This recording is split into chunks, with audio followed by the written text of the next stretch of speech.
নমস্কার বন্ধুরা, কৌশলী রান্নাঘরে সবাইকে স্বাগত। আমার আজকের রেসিপি বাঁধাকপি চিংড়ি মাছ দিয়ে বাঁধাকপি রান্না করব আজকে। দেখো, বাঁধাকপির রেসিপি তোমাদের সাথে আজকে শেয়ার করছি, সেটা চিংড়ি মাছ দিয়ে করব। এবার বাঁধাকপি দেখো আমি কেটে রেখে দিয়েছি, দেখো বাঁধাকপি আমি কেটে রেখে দিয়েছি ঝিরিঝিরি করে, আর তার সঙ্গে এই যে আলু ডুমো ডুমো করে কেটেছি। এবার কড়াই আমি বসিয়ে দিয়েছি, কড়াইতে আমি তেল দিয়ে দিচ্ছি। বাঁধাকপিতে একটুখানি তেলটা বেশি দিলাম। এবার আমি তেলটা গরম হলে তারপরে আবার ফিরে আসছি। এবার দেখো তেলটা আমার গরম হয়ে গেছে। এবার আমি পেঁয়াজ কুচিয়ে রেখেছি, সেই কুচনো পেঁয়াজটা আমি দিয়ে দিচ্ছি তেলের ওপরে, দিয়ে দিলাম।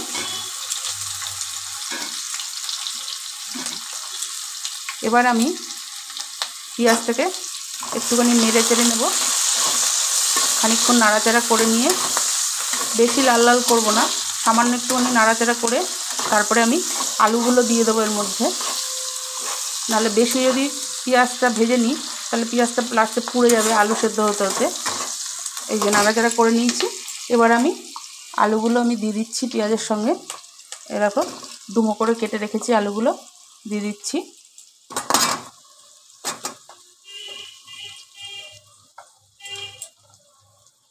গ্যাসটাকে সামান্য একটু বাড়িয়ে দিলাম। এবার দেখো আলুগুলো আমার সব দেওয়া হয়ে গেল। এবার আমি পেঁয়াজের সঙ্গে একসঙ্গে আলুগুলোকে ভাজা ভাজা করে নেব। আচ্ছা, তার সঙ্গে আমি একটা টমেটো কেটে রেখেছি আর হাফ ক্যাপসিকাম কেটে রেখেছি, সেটাও আমি দিয়ে দিচ্ছি এর সঙ্গে। এবার সব একসঙ্গে ভালো করে ভেজে নেব লাল লাল করে, তারপরে আবার পরবর্তী রান্নায় ফিরে আসছি। আচ্ছা, এবার আমি দুটো লবঙ্গ, দুটো এলাচ, দুটো দারচিনি এর মধ্যে দিয়ে দিলাম তেলের মধ্যে। এবার এর সাথে ভালো করে নাড়াচাড়া করব। এবার আমি এর মধ্যে দিচ্ছি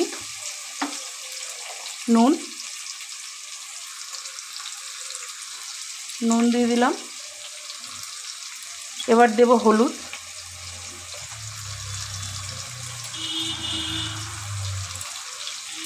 হলুদও দিয়ে দিলাম। এবার ভালো করে কষাবো আলুগুলো। এবার ভালো করে কষিয়ে নিয়ে এরপরে আবার ফিরে আসছি। এবার আমি দিয়ে দিচ্ছি কাঁচা লঙ্কা পেস্ট, আর একটু দিয়ে দিলাম কাঁচা লঙ্কা পেস্ট, দিয়ে দিচ্ছি চিনি,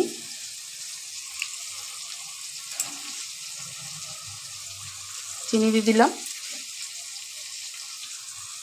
এবার আমি আবার একটু নাড়াচাড়া করে নিই, আবার একটু কষিয়ে নিচ্ছি তরকারিটা।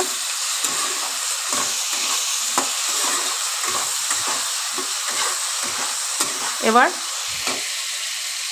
দেব চিংড়ি মাছ।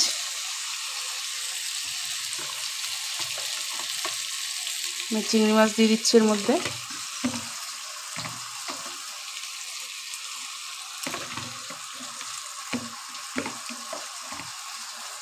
চিংড়ি মাছ দিয়েও আমি ভালো করে কষিয়ে নিচ্ছি।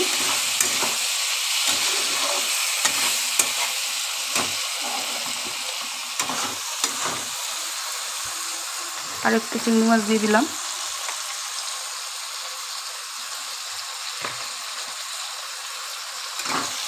এবার ভালো করে কষিয়ে নিচ্ছি, ফিরে আসছি পরবর্তী রান্না।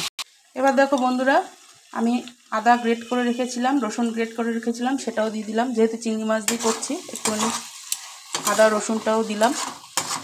এবার আবার ভালো করে এর সাথে কষিয়ে নেবো আদা রসুনটা দিয়ে। গ্যাসটা আবার একটু বাড়িয়ে দিচ্ছি। ভালো করে কষিয়ে নিয়ে তারপরে আমি বাঁধাকপিটা দেব। আদা রসুনের কাঁচা গন্ধটা চলে গেলে তারপরে আমি বাঁধাকপিটা দিয়ে এবার কষাবো। দেখো ফিরে আসছি পরবর্তী রান্না। দেখো বন্ধুরা, আমি বাঁধাকপি দিয়ে দিয়েছি। এবার আমি একটু কড়াইটা ঢেকে দেব, ঢাকা দিয়ে দিয়ে ভালো করে মজিয়ে তারপরে রান্না করব বাঁধাকপিটা। ঢেকে দিই, তারপরে ফিরে আসছি পরবর্তী রান্নায়। দেখো বন্ধুরা, আমি বাঁধাকপি সব দিয়ে দিয়েছি, দিয়ে এবার কড়াইটাকে ঢাকা দিয়ে দিলাম। আমার রান্না তোমাদের কেমন লাগে জানি না বন্ধুরা, যদি ভালো লাগে তাহলে অন্তত লাইক কমেন্ট শেয়ার অবশ্যই করবে। আর তার সঙ্গে নতুন বন্ধুরা চ্যানেলটিকে সাবস্ক্রাইব করে পাশে থাকা বেল আইকনটি প্রেস করে দিও, তাহলে নিত্য নতুন প্রত্যেক দিনের রান্নার ভিডিও তোমাদের কাছে সবার আগে পৌঁছে যাবে।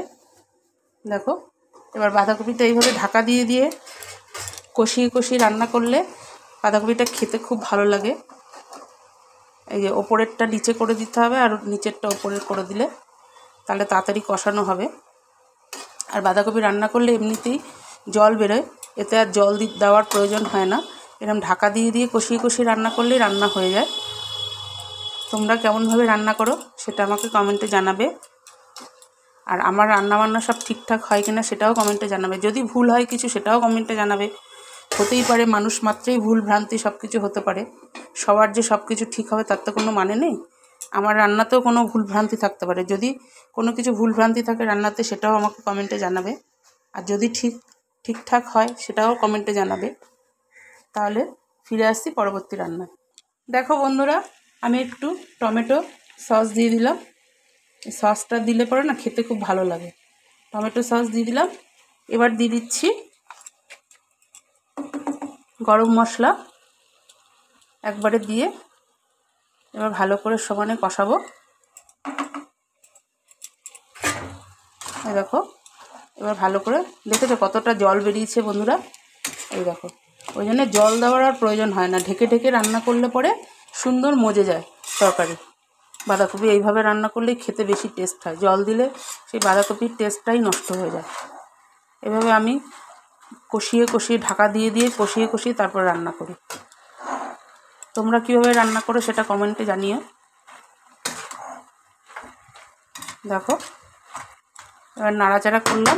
এবার আমি আবার ঢাকা দিয়ে দিচ্ছি। তাহলে আজ এই পর্যন্ত। কাল আবার অন্য কোনো ভিডিওর সাথে দেখা হবে। তোমরা সবাই সুস্থ থেকো, ভালো থেকো, সাবধানে থেকো। টাটা।